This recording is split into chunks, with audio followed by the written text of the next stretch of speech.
ಇದ್ರೆ ಅವರಿಗೆ ಈ ವರ್ಷ 50ನೇ ವರ್ಷ ಆಗ್ತಿತ್ತು. ಅವರು 4 ವರ್ಷಗಳ ಹಿಂದೆ ನಮ್ಮನ್ನು ಅಗಲಿದ್ದಾರೆ.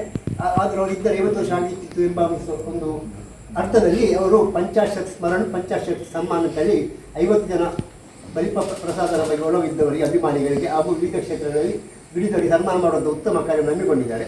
ಇವತ್ತಿನ 12ನೇ ಕಾರ್ಯಕ್ರಮ ರಾಘವೇಂದ್ರ ಭಂಡಾರ್ಕರ್ ಅವರು. ಹಾಗೆ ಬಲಿಪ ಪ್ರಸಾದ್ ಭಟ್ರ ಬಗ್ಗೆ ನಿಮಗೆಲ್ಲ ತಿಳಿದಿರ್ಬೋದು. ಯಾಕೆಂದರೆ ಇಲ್ಲಿಯ ಸಮೀಪದಲ್ಲೇ ನೆಲೆಸಿದವರು.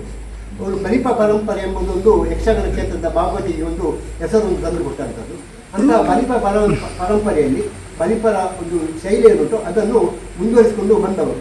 ಬಲಿಪ ಪರಂಪರೆಯು ಎಷ್ಟೋ ವರ್ಷಗಳಿಂದ ಒಂದು ಪೀಳಿಗೆಗಿಂತ ಪೀಳಿಗೆ ಬಂದಂಥದ್ದು. ಅದರಲ್ಲಿ ಪ್ರಸಾದ್ ಬಲಿಪರಿಗೆ 4ನೇ ಪೀಳಿಗೆ. ಅಂದರೆ ಅವರ ಮುತ್ತಜ್ಜ, ಅಜ್ಜ, ಹಾಗೆ ತಂದೆ, ಹಾಗೆ ಇವರು ಎಲ್ಲರೂ ಒಂದು ಭಾಗವತಿಕೆಯಲ್ಲಿ ಯಕ್ಷಗಾನ ಸಾಧನೆ ಮಾಡಿದರು.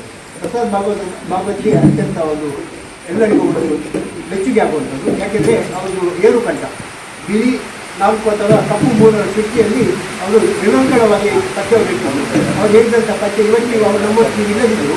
ಯೂಟ್ಯೂಬ್ನಲ್ಲಿ ತುಂಬ ಪದ್ಯಗಳಿವೆ, ತುಂಬ ವೈರಲ್ ಆಗಿದೆ.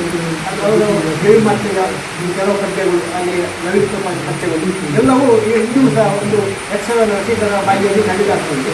ಅವರ ನಾಲಿಗೆಯಲ್ಲೇ ಸರಸ್ವತಿ ನಡೆದಲ್ಲಿ ಯಶಸ್ಸರಾದರು. ಅವರು ಮಾಡುವಂಥ ಯಕ್ಷಗಾನ ಮಾಡುವಂಥ ಸಾಧನೆ ಅಪೂರ್ವವಾಗಿದೆ. ಯಕ್ಷಗಾನ ಪ್ರಸಂಗಗಳು 60% ಅವರಿಗೆ ಕಂಠಪಾಠ. ಅಂದರೆ ಪುಸ್ತಕ ನೋಡಿದ್ರೆ ಅವರು ಪದ್ಯವನ್ನು ಹೇಳಬಲ್ಲ ಸಾಮರ್ಥ್ಯವನ್ನು ಹೆಚ್ಚಿದ್ದಾರೆ.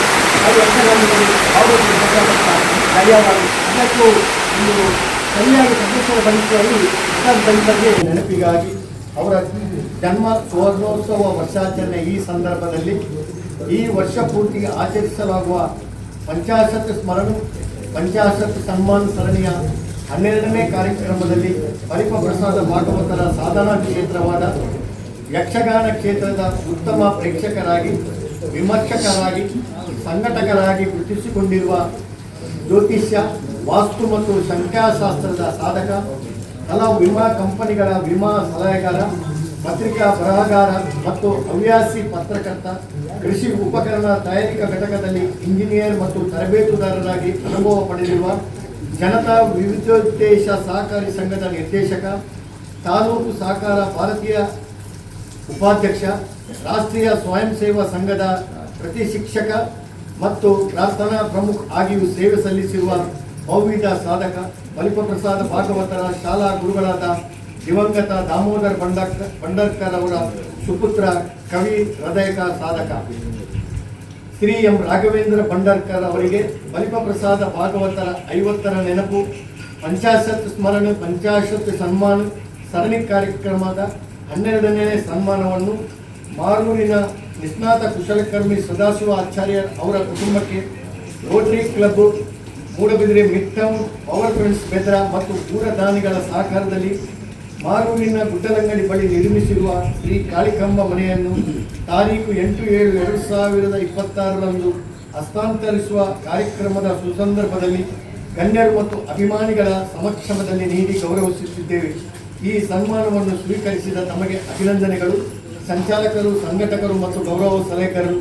ಪಂಚಾಶತ್ ಸ್ಮರಣ ಪಂಚಾಶತ್ ಸನ್ಮಾನ ಸರಣಿ ಕಾರ್ಯಕ್ರಮ.